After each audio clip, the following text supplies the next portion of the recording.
مسیح خداوند کے زندہ جلالی اور پرفضل نام میں آپ سب کی خدمت میں پاسٹر ولیم لطیف گل کا سلام قبول ہو۔ خداوند یسوع مسیح ناصری آپ کو برکت دے۔ سو میرے عزیزو، آج کا جو ہمارا عنوان ہے، ہمارا آج کا جو ٹاپک ہے، وہ ہے انسان کی نافرمانی اور خدا کی محبت۔ میرے عزیزو، آج کے جو ہمارا عنوان ہے اس کے مطابق ہم دیکھیں گے کہ انسان جو ہے وہ خدا کی نافرمانی کرتا ہے اور خدا پھر بھی انسان سے محبت کرتا ہے۔ میرے عزیزو، اس کے لیے ہم دیکھیں گے پاک کلام میں سے، عہد عتیق میں سے، پیدائش کی کتاب اس کا 2 باب اس کی 16 تا 17 آیت میں یوں مرقوم ہے، اور خدا نے آدم کو حکم دیا اور کہا کہ تو باغ کے ہر درخت کا پھل بے روک ٹوک کھا سکتا ہے، لیکن نیک و بد کی پہچان کے درخت کا کبھی نہ کھانا، کیونکہ جس روز تو نے اس میں سے کھایا تو مرا۔ آمین۔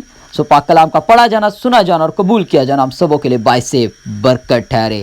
سو میرے عزیزو، یہاں پر جو ہمارا فرسٹ پوائنٹ ہے وہ یہ ہے کہ خدا حکم دیتا ہے۔ یعنی کہ میرے عزیزو، یہاں پر خدا جو ہے وہ آدم اور حوا کو حکم دے رہا ہے، اور میرے عزیزو خداوند قدوس خدا فرما رہا ہے کہ تم باغ میں سے ہر درخت کے پھل میں سے کھا سکتے ہو، لیکن نیک و بد کی پہچان کے درخت میں سے کبھی نہ کھانا۔ ہم یہاں پہ دیکھتے ہیں کہ خدا حکم صادر کر رہا ہے، خدا انہیں حکم دے رہا ہے، خدا کہہ رہا ہے کہ تم لوگوں نے نیک و بد کی پہچان کے درخت میں سے نہیں کھانا۔ لیکن میرے عزیزو، اگر ہم پیدائش 3 باب اور میرے عزیزو اس کی اگر ہم 6 آیت کو دیکھیں تو ہم یہاں پر دیکھتے ہیں کہ انسان جو ہے میرے عزیزو وہ خدا کی نافرمانی کرتا ہے، انسان جو ہے وہ حکم کو توڑتا ہے۔ سو یوں مرقوم ہے 6 آیت میں، پیدائش 3 باب اس کی 6 میں، عورت نے جو دیکھا کہ وہ درخت کھانے کے لیے اچھا اور آنکھوں کو خوش نما معلوم ہوتا ہے اور عقل بخشنے کے لیے خوب ہے، تو اس کے پھل میں سے لیا اور کھایا اور اپنے شوہر کو بھی دیا اور اس نے کھایا۔ آمین۔ میرے عزیزو، یہاں پر ہم دیکھتے ہیں کہ جو سانپ ہے، جو ابلیس ہے، میرے عزیزو وہ عورت کے پاس آتا ہے، وہ عورت سے کہتا ہے کہ کیا تمہیں خداوند نے ایسا کہا ہے کہ تم باغ میں سے کوئی پھل نہ کھانا؟ لیکن میرے عزیزو، عورت حوا جو کہتی ہے وہ کہتی ہے کہ خداوند نے ہمیں کہا ہے کہ تم باغ کے پھل میں سے ہر ایک پھل میں سے کھا سکتے ہو، درخت کے ہر پھل میں سے کھا سکتے ہو، لیکن جو نیک و بد کی پہچان کا درخت ہے اس میں سے نہ کھانا۔ لیکن میرے عزیزو، ابلیس اسے عورت سے کہتا ہے کہ تم ہرگز نہ مرو گے، تم ہرگز نہ مرو گے، بلکہ تمہاری آنکھیں کھل جائیں گی، تم خدا کی مانند بن جاؤ گے۔ سو میرے عزیزو، 6 آیت میں جیسے کہ ہم نے تلاوت کی اور دیکھتے ہیں کہ عورت نے جب دیکھا تو اسے وہ پھل جو ہے میرے عزیزو اس کی آنکھوں کو خوش نما معلوم ہوتا ہے، اس کی آنکھوں کو وہ پھل جو ہے اچھا لگتا ہے، اور اس سے یہ محسوس ہوتا ہے کہ عقل بخشنے کے لیے بھی خوب ہے، میری آنکھیں کھل جائیں گی، میں تو خدا کی مانند ہو جاؤں گی اور مجھ میں خدا کی عقل آ جائے گی۔ سو میرے عزیزو، ہم یہاں پر دیکھتے ہیں کہ انسان جو ہے وہ نافرمانی کرتا ہے۔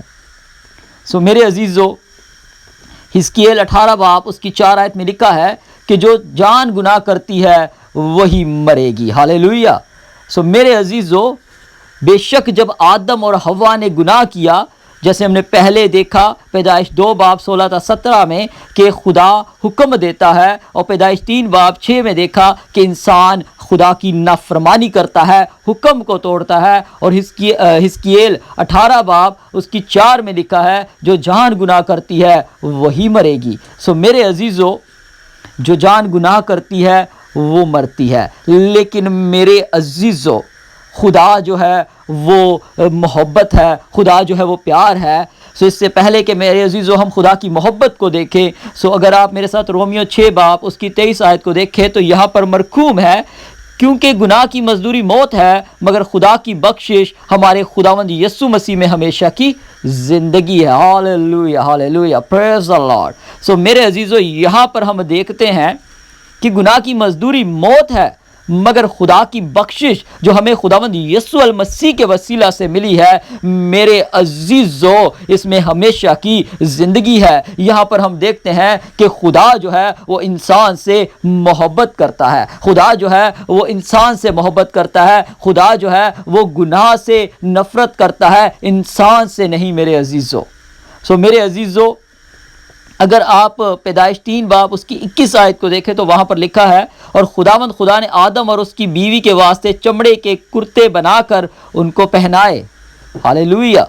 میرے عزیزو خدا فکر کرتا ہے، میرے عزیزو خدا فکر کرتا ہے، اور خدا نے جب دیکھا کہ یہ دونوں ننگے ہیں تو میرے عزیزو خداوند نے ان کے لیے میرے عزیزو چمڑے کے کرتے بنا کر ان کو پہنائے۔ میرے عزیزو یہاں پر جو بات میں آپ کو بتانا چاہتا ہوں، جو بات آپ کو میں سکھانا چاہتا ہوں، میرے عزیزو ہمارا یسوع المسیح جو ہے میرے عزیزو، وہ باغ عدن میں بھی میرے عزیزو وہ ہمارے لیے قربان ہوا۔ میرے عزیزو جس چمڑے کے کرتے میرے عزیزو آدم اور حوا کے لیے بنائے گئے، وہ میرے عزیزو وہ ہمارا خداوند یسوع مسیح تھا۔ اس نے وہاں پر بھی میرے عزیزو فدیہ دیا ہمارے گناہوں کا۔ ہاللیلویہ۔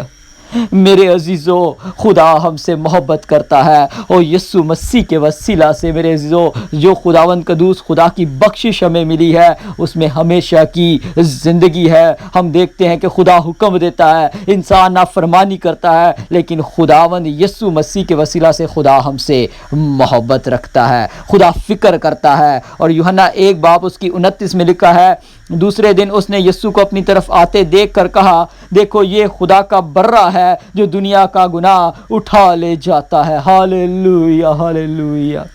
میرے عزیزو یوحنا نبی خداوند کا بندہ جو کہ میرے عزیزو یسوع المسیح کی گواہی دیتا ہے اور کہتا ہے کہ دیکھو یہ خدا کا برہ ہے جو دنیا کا گناہ اٹھا لے جاتا ہے۔ میرے عزیزو اس کے زندگی میں گناہ نہیں تھا، میرے عزیزو وہ تو کامل انسان اور کامل خدا تھا، اور میرے عزیزو ہم دیکھتے ہیں کہ وہ خداوند قدوس خدا ہمارے گناہوں کی خاطر اپنا فدیہ دیتا ہے۔ میرے عزیزو خدا محبت کرتا ہے، اور اس کی محبت کی مثال نہیں ملتی کہ وہ اپنے لخت جگر کو، اپنے اکلوتے کو، اپنے کلمہ کو میرے عزیزو روئے زمین پر بھیج دیتا ہے تاکہ ہمارے گناہوں کا کفارہ ادا کیا جا سکے۔ میرے عزیزو اگر آپ ابراہیم کو دیکھیں تو میرے عزیزو جب وہ اسحاق کو قربان کرنے لگتا ہے، خداوند کے حضور اس کی قربانی دینے لگتا ہے، تو میرے عزیزو خداوند وہاں پر اسے کہتا ہے کہ اے ابراہیم رک جا۔ میرے عزیزو خداوند وہاں پر بھی میرے عزیزو ایک مینڈا جو ہے وہ پرووائڈ کر دیتا ہے، وہ مہیا کر دیتا ہے، اور وہ مینڈا بھی میرے عزیزو خداوند یسوع مسیح تھا۔ میرے عزیزو ایک بار خداوند یسوع المسیح باغ عدن میں ہمارے گناہوں کی خاطر اس نے اپنا فدیہ دیا، اور دوسری بار میرے عزیزو ابراہیم اور اسحاق کی دیکھتے ہیں تو اسحاق کو جب قربان کیا جاتا ہے تب بھی یسوع المسیح وہاں پر بھی اپنا فدیہ دیتے ہیں۔ میرے عزیزو خدا ہم سے محبت کرتا ہے۔ ہاللیلویہ۔ میرے عزیزو اور سب سے بڑھ کر جب خداوند قدوس خدا میرے عزیزو اپنے بیٹے کو روئے زمین پر بھیجتا ہے یعنی یسوع المسیح کو، تو میرے عزیزو ہم دیکھتے ہیں کہ یسوع المسیح جو ہے وہ ہمارے گناہوں کی خاطر میرے عزیزو اپنی جان دیتے ہیں کوہ کلوری پر، تاکہ میرے عزیزو باپ میں اور ہمارے درمیان جو باغ عدن میں جو آدم اور حوا کی نافرمانی کے باعث، حکم توڑنے کے باعث جو گناہ انہوں نے کیا، جس کے باعث ہمارے اور باپ کے درمیان جو دیوار تھی، جو بڑا پہاڑ تھا گناہوں کا، اسے میرے یسوع نے ڈھا دیا، اور اس نے ابلیس کو میرے عزیزو شرمندہ کر دیا، نیست و نابود کر دیا میرے عزیزو۔ اور یہاں پر ہم خدا کی محبت دیکھتے ہیں، اور یسوع مسیح کہتا ہے باپ ان کو معاف کر، کیونکہ یہ نہیں جانتے یہ کیا کرتے ہیں۔ کیونکہ میرے عزیزو وہ یسوع المسیح کو تانے مار رہے تھے، یسوع المسیح کو گالیاں دے رہے تھے، یسوع المسیح پر تھوک رہے تھے، لیکن پھر بھی یسوع کہتا ہے باپ ان کو معاف کر۔ یسوع کی محبت کو دیکھے میرے عزیزو، وہ ہم سے محبت کرتا ہے، کیونکہ میرے عزیزو انسان ہمیشہ سے نافرمانی کرتا آ رہا ہے۔ قوم بنی اسرائیل میرے عزیزو جسے خداوند ملک مصر میں سے نکال لایا، جسے خداوند نے میرے عزیزو من اور بٹیرے کھلائے، جسے آسمانی خوراک کھلائی، میرے عزیزو جن کو خداوند قدوس خدا نے 40 برس تک میرے عزیزو ان کو ہر ایک چیز پرووائڈ کی، اور میرے عزیزو پھر بھی ہم دیکھتے ہیں وہ خدا کی نافرمانی کرتے ہیں، جسے میرے عزیزو اسی لیے میں آپ کو بتانا چاہتا ہوں کہ انسان ہمیشہ سے نافرمانی کرتا آ رہا ہے، لیکن خدا پھر بھی محبت کرتا ہے، خدا فکر کرتا ہے۔ اور آج میرے عزیزو خداوند کی محبت ہماری زندگی میں تبھی آ سکتی ہے جب ہم یسوع المسیح کو اپنا شخصی نجات دہندہ، مالک، آقا، قبول کرتے ہیں تو میرے عزیزو خدا کی محبت ہم پر ظاہر ہو جاتی ہے اس کے بیٹے کے وسیلہ سے۔ ہاللیلویہ۔ سو میرے عزیزو اس ایک شعر کے ساتھ میرے عزیزو میں اپنے میسج کو وائنڈ اپ کروں گا۔ سو میرے عزیزو شاعر لکھتا ہے، یسو خون دتا جدو سولی تے بیڑا گناہ دا یسو نے روڑ دتا، یسو خون دتا جدو سولی تے بیڑا گناہ دا یسو نے روڑ دتا، رابطہ ٹوٹیا آدم دا رب نالو ایک پل چ یسو نے جوڑ دتا، جدو آیا غصہ یہودا دے شیر ببر نو گاٹا پھڑ کے شیطان دا موڑ دتا، جدو ولیم یسو نے موت ویکھی انہیں موت دا رخ بھی موڑ دیتا، انہیں موت دا رخ بھی موڑ دیتا۔ ہاللیلویہ۔ سو خداوند آپ کو اس کلام کے وسیلہ سے برکت دے، آمین۔